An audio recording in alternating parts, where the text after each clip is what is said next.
Our next speaker is Martin Sommer. He's head of economic research section at the Austrian Central Bank. Before joining Austrian Central Bank in 2000, he worked as a lecturer at University of Vienna, Sorry? No, okay. Lecturer at University of Vienna, University of Birmingham, and University of Regensburg. He has also worked as a visiting researcher at the Bank of England and the Financial Markets Group at London School of Economics in 2004. His research interests are in digitization of money and finance, banking regulation, and systemic risk. He holds a PhD in economics from the University of Vienna, and he's going to talk about the central bank, digital money ideas, initiatives, and issues around that.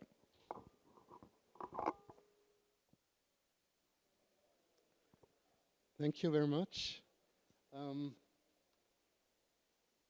I am going to talk about digital central bank money. I feel now a little bit like the odd man out because yesterday I heard a fascinating series of talk of very impressive young people who presented how they use data, innovation, AI, and the crypto system to work around screw-ups the government has created for their personal lives and their businesses.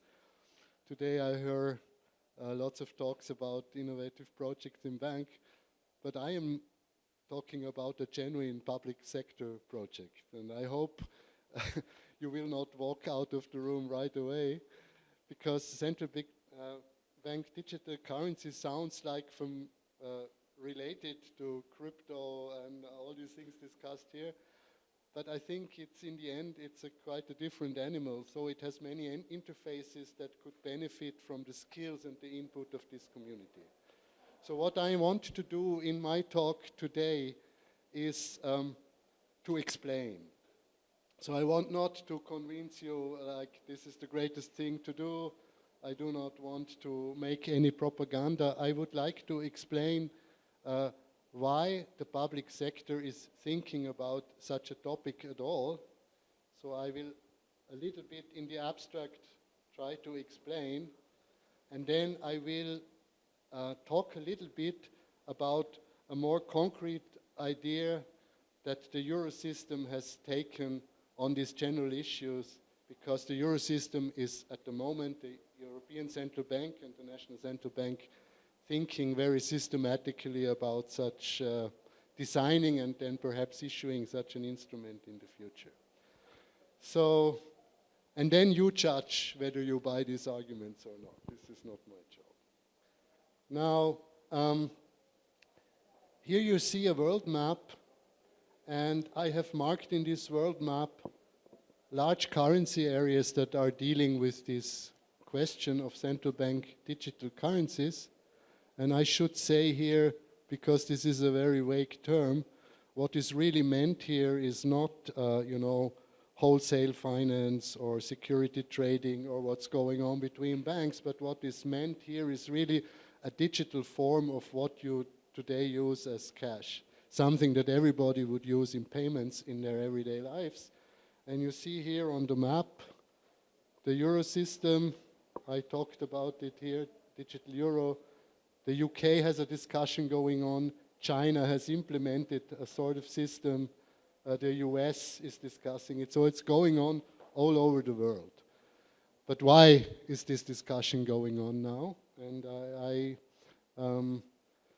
I would like to talk first a little bit about the broader context to make it plausible to you why this could be an issue. So the broader context of these initiatives and why all these banks started working hard and in earnest about these issues is three broad trends. So we had a massive entry in the last 10 years, I would say, of private issuers of payment instruments into the payment domain. So crypto is only one of these, and crypto didn't give the central banks much concern as such, but what was really a shake-up was when Facebook, now Meta, then announced it would enter this market by issuing a sort of coin on its platform, which was first called Libra and then Diem and then was put to the shelves. So somehow this showed to the central banks in the world who are also in the domain of payments and money, this is something that is potentially of strategic relevance to us. Second, everywhere in the world, to a different degree in different countries, you see a secular trend in the decline of the use of cash. But cash is the only form of central bank money that is used by citizens. So there is a question, what would central bank do if citizens do not use their major product for payments in the future? Third, and this has to do with recent geopolitical conflicts, especially the current wars between Russia and Ukraine, where you saw that payments can be a critical infrastructure. So if you are switched off overnight from a critical infrastructure, as Russia was taken off from SWIFT, it's not the end of the world, but it is a problem for you. And Europe, especially, is very highly dependent in its critical infrastructures on foreign providers. So if MasterCard and Visa decide to close their schemes to Europe, this is a short-term game stopper for any digital payments in this area. So this is the broader context why this discussion came up in the first place. So how should we react to that? And now, to understand this discussion perhaps a little bit in more depth, I will say one slide about how the current monetary system works. It is something that is not so much known outside of monetary specialists. It's a good thing because, you know, as soon as you start to worry how the monetary system really works, it's already the first harbinger of trouble. So, but for this talk, I must explain what I mean when I talk about the monetary system. And you see here a stylized picture which looks perhaps at the first sight complicated, but it isn't, and I will not talk very long about it. The current monetary system, as it has evolved over the last 400 years, and in this particular form, perhaps over the last 100 years, and I call it deliberately a public-private partnership. So why do I call it like this? The money we use today in our daily lives for making payments, for savings, for any kind of financial activity, we use it in two forms. One form, which you could call state money. And state money is the money that is issued by the central bank, by the Serbian central bank, by the ECB, by the Federal Reserve, and so on. We as citizens use this money only in the form of cash, but there is another form of central bank money that only a licensed supervised circle of commercial bank can use, which is called central bank reserves, and these have been digital accounts already since computers are at industrial scale operating. Now, this is the money that is issued by the public sector, by the state.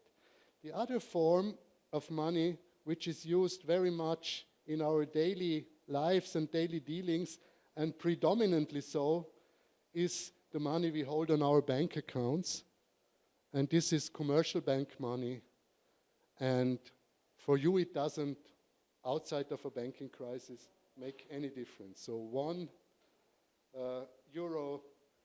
in cash is the same as €1 on your bank account in normal times. So what is the difference then?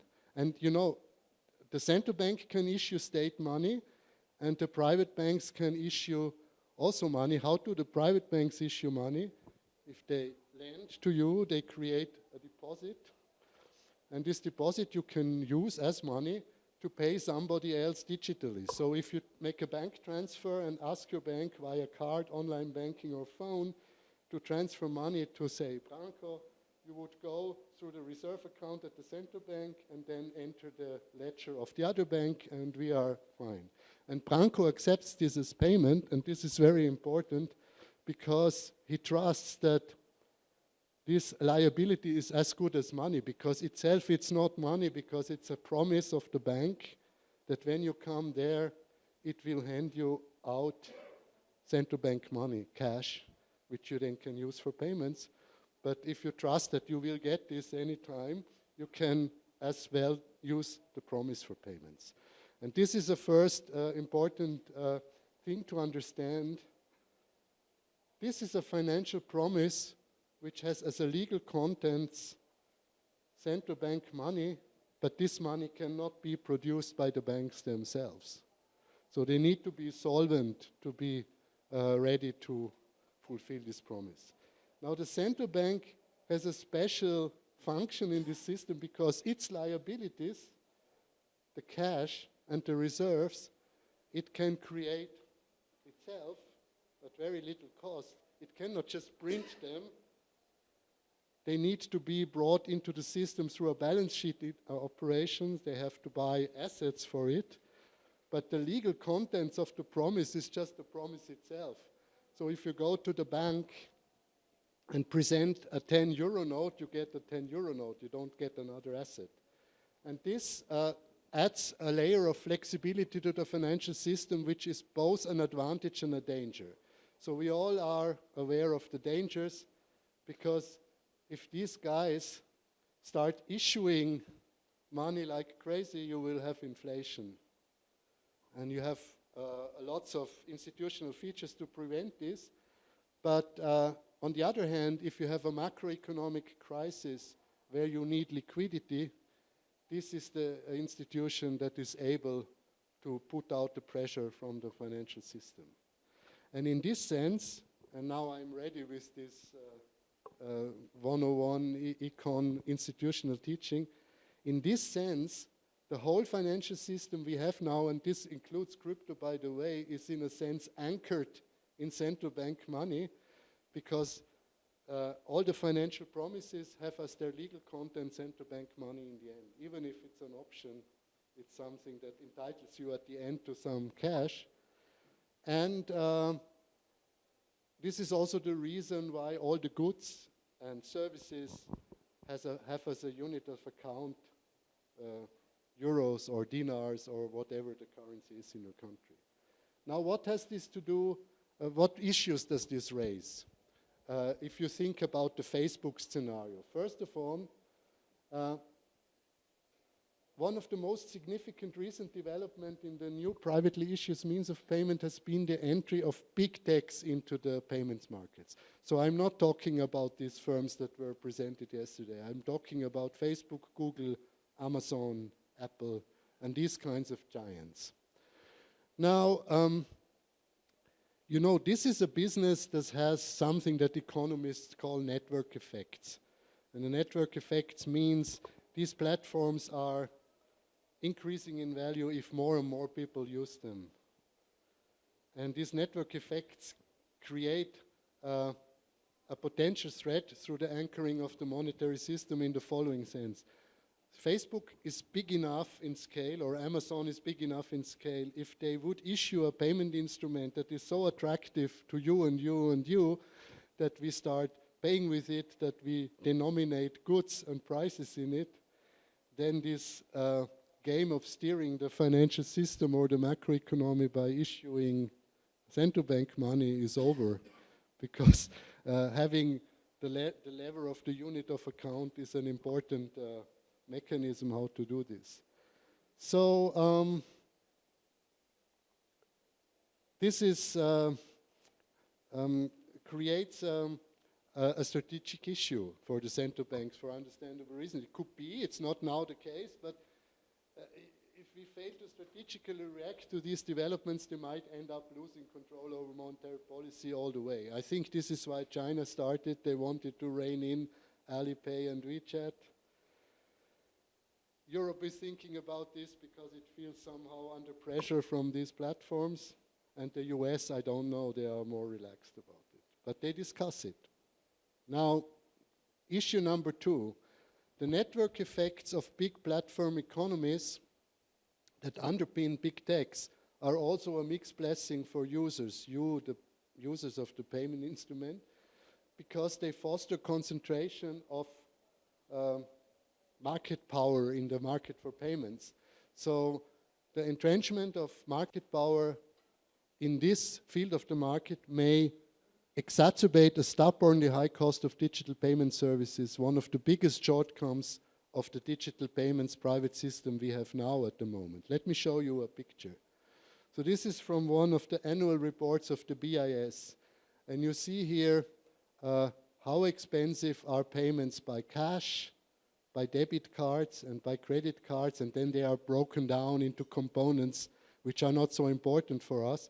But you see, for a merchant, if he is paid in cash, it's still the most economical form of payment. So for the merchant, it's very expensive. And you see here at the right-hand side of the picture that areas in the world, Asia Pacific, for instance, or Latin America, which are highly card dependent, have the highest cost in the payment. And this is in a world, you know, think about this, where the cost of telecommunication, storage, and all these electronic infrastructure components behind it were slashed by huge factors in the same time. So there is already lots of market power there, and it could be entrenched if the central banks fail to react to this. Now, third issue, today if you want to pay somewhere, you always have a freedom of choice. Are I going to pay with cash, or I'm paying with my debit card, credit card, Apple Pay, or whatever you want? So this is your choice, and you choose whatever you like. Now, in a scenario where,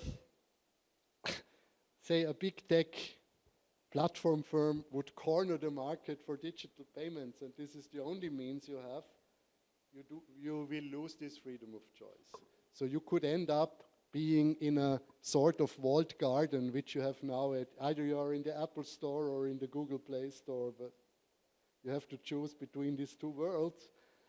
And I chose here as a metaphor for this competition between two department stores. I mean, they could be great stores as such, but once you're in here, you're not in here. So, but the vision for the public sector providing the rails for these digital payments through a central bank digital currency would be more the metaphor of a open marketplace, where the marketplace metaphorically is the balance sheet of the central bank, and all the others have to put up their shops on these rails and compete, innovate, and provide the services that we need in digital payments. So these are the three issues. Now, this was very abstract, I admit, and I didn't find a better way to explain it more tangibly. But let me put a bit flesh on it to explain you what is going on in terms of developing such an instrument at the level of the ECB. I should say it's also difficult to talk about this because it's something that does not yet exist and might never come into the world. But the ECB has been very concrete in making a suggestion. The European legislator has issued a legislative proposal in June about how digital central bank currencies in the euro area could look like. And based on this, I would like to explain what the ECB has publicly explained about its ideas so far. So the high-level design features of how the ECB would envision a future digital euro has three major components. I have color-coded them. So there are some more specific ideas how the access model would look like, what the payment features are, and what the business model could look like. Let me start with access. So the digital euro should serve or support an increasingly digitalized European society. And it should be available in three major payment scenarios: in payments between persons, you and me, payments in physical and online stores, where you obviously, in online stores you cannot use cash, and also payments from and to the government. It should be widely accessible and accepted, and to create these network effects, the proposal of the European Commission would involve the banks to distribute the digital euro, and it would oblige the merchants to accept digital euros as a means of payment. And now these are the access features. Now the payment features is they should have in the ideas of the ECB or in the concepts that have been published the following distinctive features which we hope will be appreciated by consumers and merchants. So like cash, the digital euro would be a legal tender and should be accepted everywhere in the euro area. It will be developed with online and offline functionalities. I think online is clear. This is in the nature of the thing. I think offline is something that does not yet exist in any other digital payment instrument, which would mean you could do digital payments between persons without being connected to the internet at the time of the payment. It should have a high level of privacy by default. This is a bold statement, but this is a big challenge, and I think the ECB is serious about this. Of course, the digitalization should allow more automatization in payment processes. But in this sense, you know, it should allow much more automation than it is now possible, but it should not be programmable money in the sense that if you choose a digital euro and pay online and then the screen says not valid by payments for Euro Matula. This is not possible. Or it should not say like not valid for payments to Russia or something. So the money itself is not programmable, but the infrastructure should be highly programmable. Okay, it should be used via the well-known channels, online apps, digital euro app, mobile phones, physical cards, contactless, QR codes. And this is, again, an overview of the payment features in a picture. So you have here the person-to-person, e-commerce, online payments. It should be possible if you are connected, even offline, used by various devices. And these are the data exchange technologies that should be used. Aliases, NFC and QR. Note that this is a huge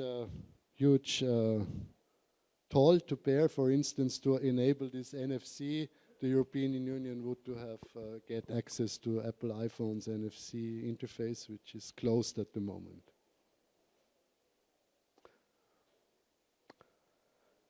Okay. I will not say too much about these privacy features, but this is a huge issue and it is a huge technical challenge.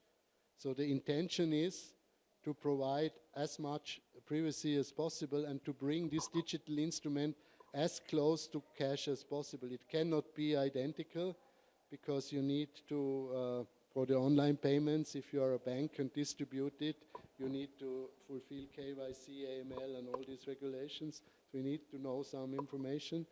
And I think this offline functionality is also envisaged by providing higher levels of anonymity that would be possible with a strict online instrument for small enough payment amounts. Now, the banks are, of course, very excited about it and also very opposed in the euro system because this digital payment instrument, if it's distributed via a bank, will enter a little bit the field of what the banks are doing now, because all the digital payments you are using now are provided by your commercial banks. So there is fear of losing fees, there is fear of losing deposits, there's all kinds of concerns. But if you think about the bigger, broader context of how the monetary system works, you know, since the commercial banks work with promises in central bank money, their fate is not completely independent from the fate of central bank money. So I think they should see this project more as an opportunity to adapt to a changing world. And in the model of the ECB, the intermediaries, including the banks, will distribute this instrument, managing customer relationships, payments and related services, the digital euro would act as a platform, as a rail, like this marketplace, and only the settlement and the validation will take place at the back end in the euro system. So the central bank obviously do not want to enter customer relations or account management or anything like that, because we do not have the infrastructure for that, and it would change the political economy of central banking big times in an undesirable way. This is not what we want to do. Now the euro system will also develop a digital euro scheme to ensure that the digital euro could, if it exists, be used all over the eurozone seamlessly, and make the system independent of the schemes of MasterCard and Visa, which are a critical infrastructure component now. A few words about the business model. As it is envisaged now, the digital euro would be in its basic services free for the citizens who use it, and the merchants would be subject to the same compensation principles in interchange fees as they are now. There would be adequate legal safeguards to avoid excessive charge there. The euro system would bear its own costs, financed from the seigniorage of issuing these instruments, and payment service providers also would obtain a comparable compensation. So the idea is really to have a long-term state where the public component is financed by the public sectors, and there is a business model that can make the payment business for payment service providers, merchants, and banks sustainable. And they will lose some shares, but they will also gain something. Because now, I don't know a calculation, maybe one data scientist could do this at some stage, how much money per annum European banks transfer to Visa and MasterCard in a year. This would like fall away and could be used in other ways. Now, this is a very quick and rough ride through a very fuzzy and idea of a thing that does not exist yet. But I hope I could convince you that it is at least, worthwhile thinking about this.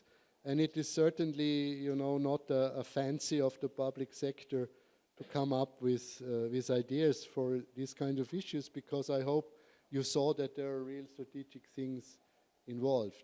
For this community, who is not a big tech community, not a big platform community, but an innovative startup scene, I think in the coming development phase, there should be lots of ways to bring ideas to the table, to interact, to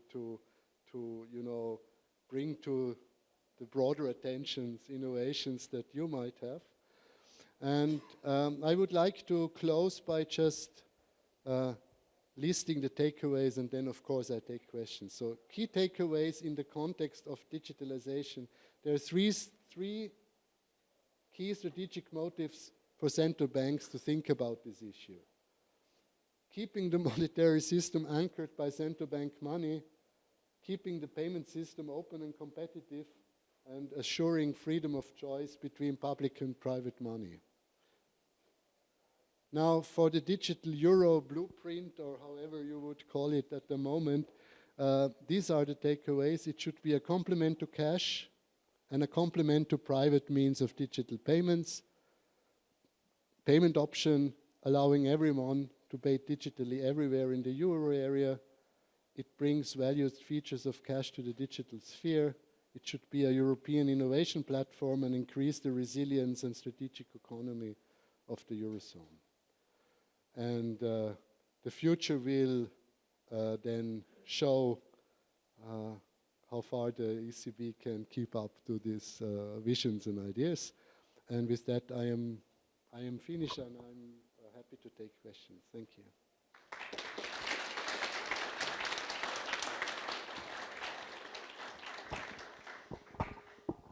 So I have can abuse getting close to the mic, so I can abuse the chance. So first of all, wonderful talk, very interesting. One can learn how the evolution of concepts and the reasoning why they would be considered.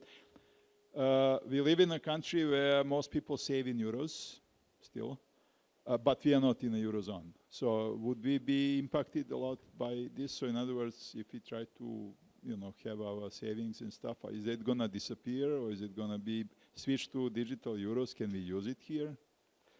I don't think this is even imminent, even if it would exist, because the legislative proposal and the plans of the ECB envision, at least in the first release, to make this instrument usable only within the Eurozone. And you would need to be, if you would need it, would use it from Serbia, you would need a Euro area residence. I have a question. Yes. What is your perspective in terms of how euro or any kind of fiat digital currency will tackle with inflationary mechanism? It would tackle with inflation in the same way that central banks are tackling now with inflation. So the biggest instrument is to tackle the inflationary incentives of central bank in the current system is that central banks are independent formally.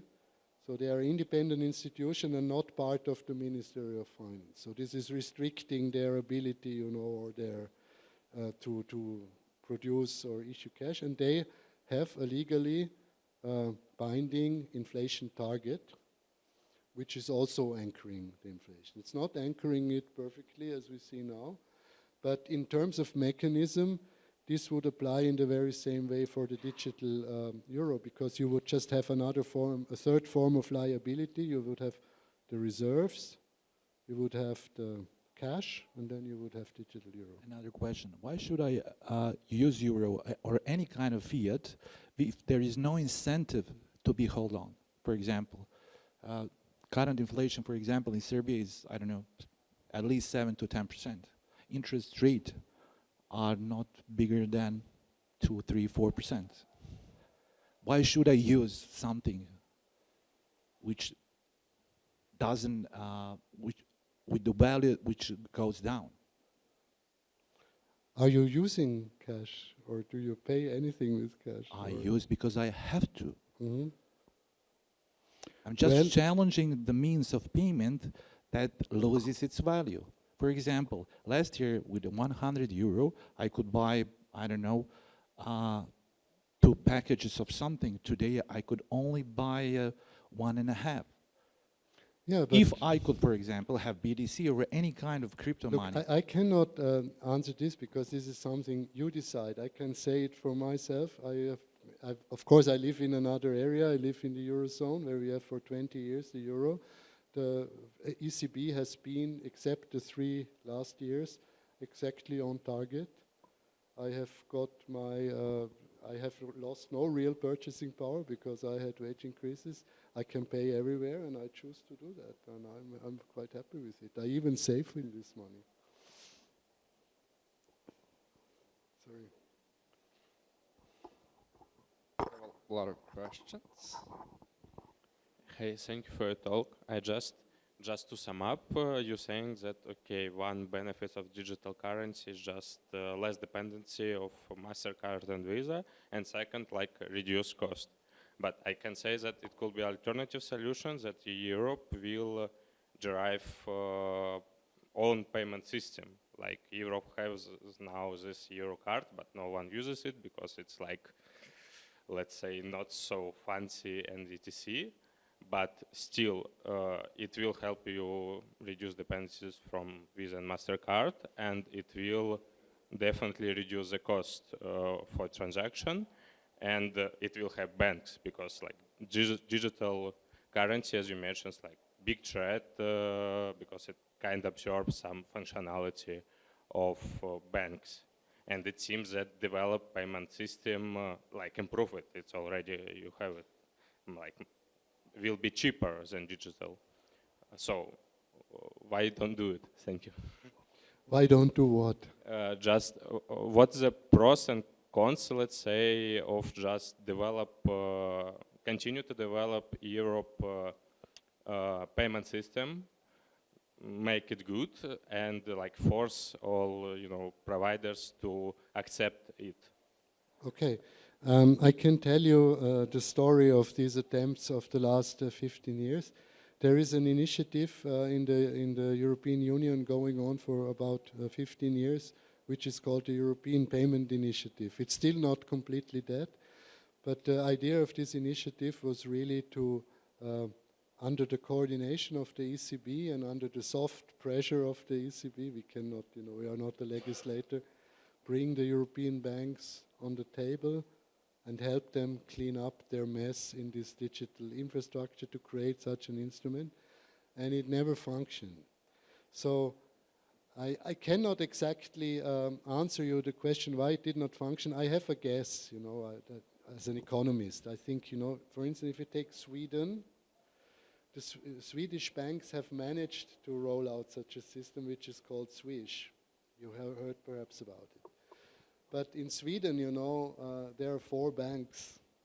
And I assume, I don't know, this is just a hypothesis, it's much easier to coordinate 4 banks than these 100 banks across these European countries with all these national interests, France and Germany and Italy and these big players. Maybe this is a reason why via this rail this did not happen. But even if you had this,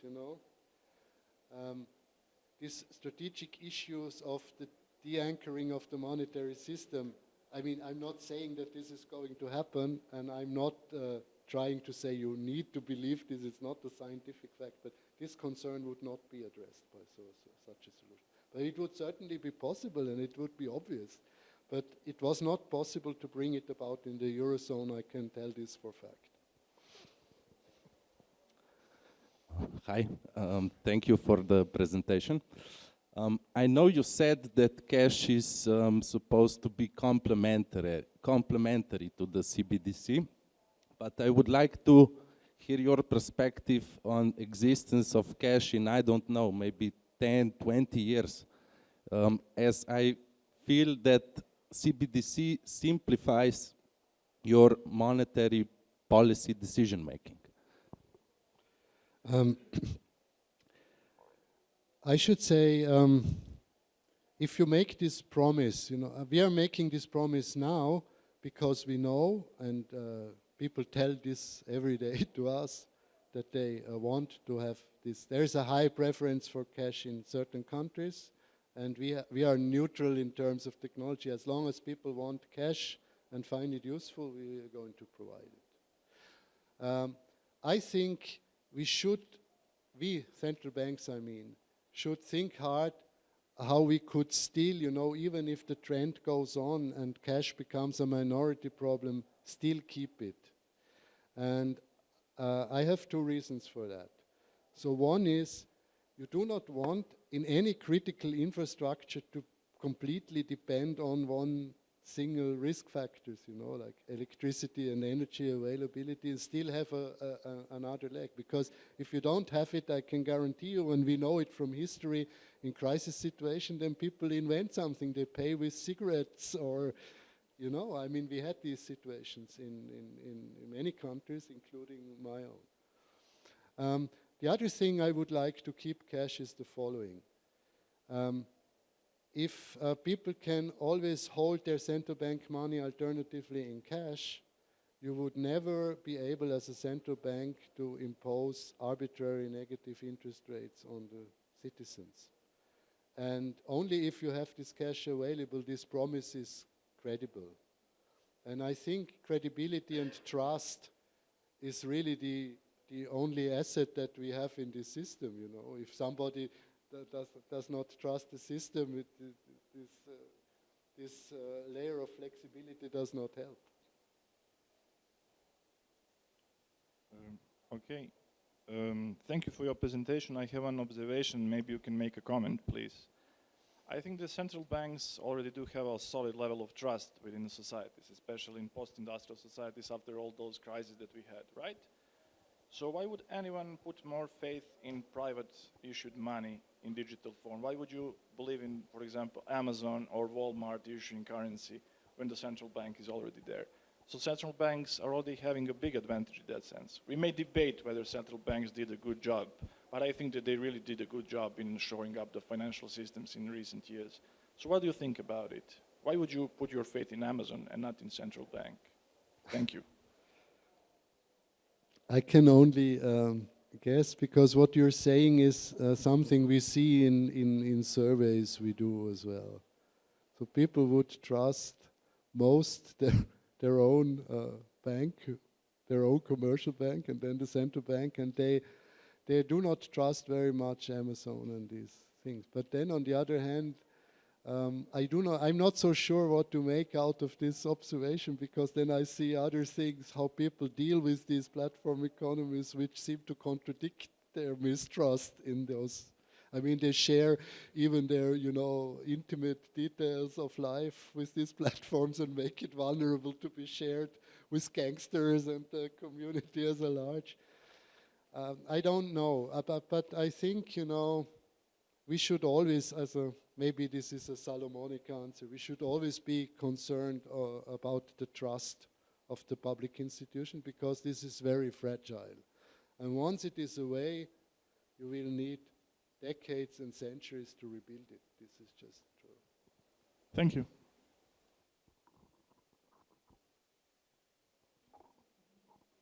Thank you. Hello. Okay, thank you for the presentation. So you said that the CBDCs will not be programmable. You said that. However, I've seen the video from Christine Lagarde and from this big fat guy from BIS, Bank of International Settlements, saying exactly that it will be programmable. And so I find that level of control that central banks would have over, spending of individuals and how exactly the money is spent, I find it horrifying. So I wonder how you can say that it will not be programmable when they are saying it will be. And I find it comforting that, and I'm hopeful. I find it comforting that you find it necessary to come to these conferences to market the CBDCs in this way. So that means probably that we have still a chance to say no somehow. Sure, because the ECB cannot introduce any payment instrument. This is a political decision. But if it comes, we have to introduce it. But let me say something to Lagarde and this BIS guy, this Mexican guy.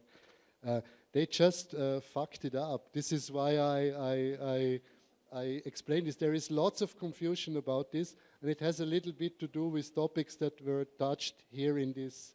Let me say 2 sentences about, because it's important. When there was a big, rightfully big attention on blockchain technology and cryptocurrencies and smart contracts, and this programmability debate came from there. And then every project that presented itself to the public that wanted to be innovative had to link up to this programmable thing. And then one thing was confused, Now think about money as a payment instrument.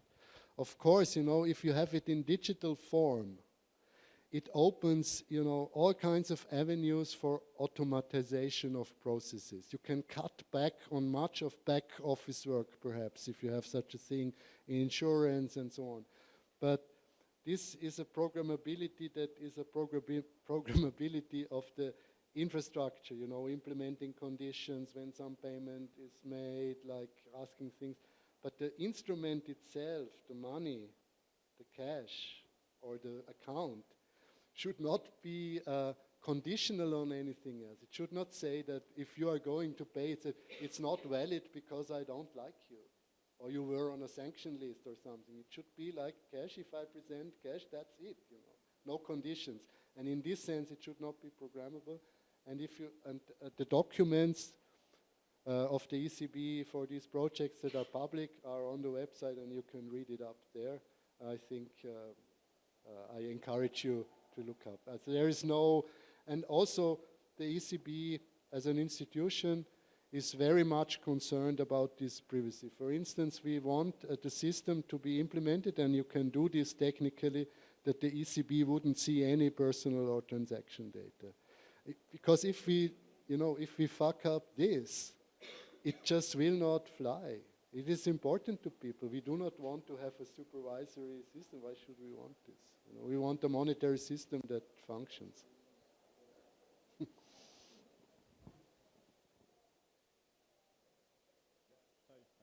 Yeah, then thanks for the talk. I have one question. So what are ECB's standpoints, or at least your personal view of CBDC versus stablecoins? Because, for example, for stablecoins where you have Tether, we have Circle, who was recently backed up by BlackRock.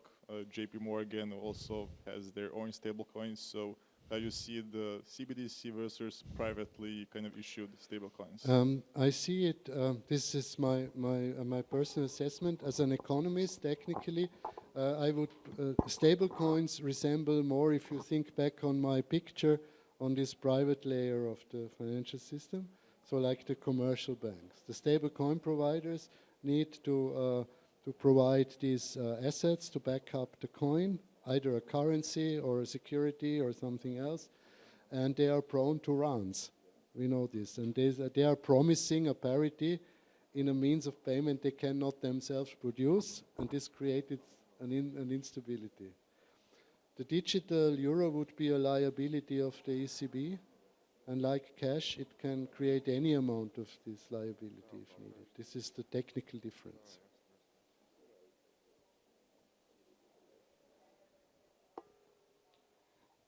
This is the last question, because we need to eat. Hi. What is the insurance scheme that we can get from the CBDC? Sorry? What is the insurance scheme that we can get from the CBDC in a sense that, you know, now my monies or my deposits are only insured up to the 100K in the EU, but if I would move all my money to the, you know, to have a digital euro, that means that I do not have a counterparty risk with my bank. But I guess that, is there any counterparty risk for the, you know, ECB in that case, that they will vouch for that I can get all the money? The ECB can, per construction, not have this counterparty risk because it cannot be insolvent. Exactly, but isn't that then, you know, No, but there is some bells and whistles in there which I did not talk about much. The ECB would like to have this, or launch this instrument to serve mainly as a means of payment, not as a store of value. So it would limit the maximum holding you can have. It would also limit it because the banks are crying and we need them to cooperate, you know. Exactly. And how it would be implemented is, the current idea is you would have a certain limit, X. If you make a payment that is exceeding this limit, it will not be stopped, but you will be automatically funded from your other bank account to make this payment. So the payment experience itself should be seamless. So this is the idea.